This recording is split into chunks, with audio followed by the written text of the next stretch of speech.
What's up, YouTube? Barn Built Crew back at it. I know we haven't posted anything lately. You know, we've been just working on the cars, just working on a bunch of stuff. As you can see, this is all dug out right here. And today, you guys already know what day it is. I'm gonna tell you right now, it's Sunday Funday. And today, me and Nikki over here, you guys all remember Nikki. I know it's only been a few weeks, but you remember Nikki? That's Nikki Vlogs right there. Me and Nikki are actually taking a trip out yonder, and we are going for our first, well, not my first, my second, his first. We're going for an urban ride here. And by urban, I mean city street. So stay tuned, and we're gonna take you with us today. Oh, we got the bikes loaded on up. As you can see, we got my bike, we got his 400 in there. And yeah, we're about to head out. We got about an hour trip, and I will pick it back up once we get to the location. We on the road, Barn Built boys. We are on the road. Hope you guys are ready for a crazy summer, guys. This is just the first video back. I know I took a break. I already told you that. Just, you know, working on the cars, getting stuff planned out. But yeah, we're taking you guys on a crazy summer. I hope you guys are ready. We recently butchered a video trying to film his transmission removal and install. We kind of butchered it, like I said. Yeah. You guys already know we've been stressing the fact that we are just regular people working, and we're definitely not video editors or filmers at that. And it's harder than it looks, guys. We give all those big YouTubers a huge shout out because you guys kill it. It's a lot harder than it looks, you know, putting those videos out every day. But enough of that. We're back and better. We're ready for a crazy summer. Just the first video. And I hope you guys are excited because we are very excited right now. We're on the road. Shout out my buddy Big Lamb. We're on the way.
What's up, fellas?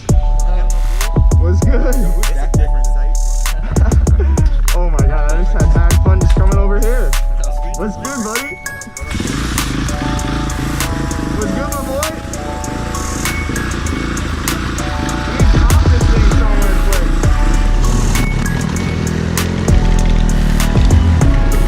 We don't need gas, so we're good.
just like that, we're back in the homeland. We had our stunt riders out there today, absolutely killing it. I want to give a big shout out to our buddy Big Lamb and Marco 203 and the homie Daily Visuals for all holding it down today. All the boys out there killing it. Really sick getting out in the real wheelie element, as it's turned into one of our favorite things to do. We will be headed to the dirt and the track. Obviously, we're going to keep those videos up. We're going to be filming everything we do. We like to think we're very versatile. I mean, the cars and everything, the bikes, it's a good combination. I mean, what's better than cars and bikes, right? Not much. I mean, we don't know much better than cars and bikes. The city really showed love today, so we got to give a big shout out to everyone out there today, killing it. We are about to get some McDonald's, and I will be editing this video tonight. It's gonna be the first video I post in about 2 or 3 weeks, so hope you guys like it. And we got some new stuff coming in the works always, guys, so stay tuned. We got a big summer going. Farm Build Crew 2019, we are out here and we are bringing it better than ever. See you guys later.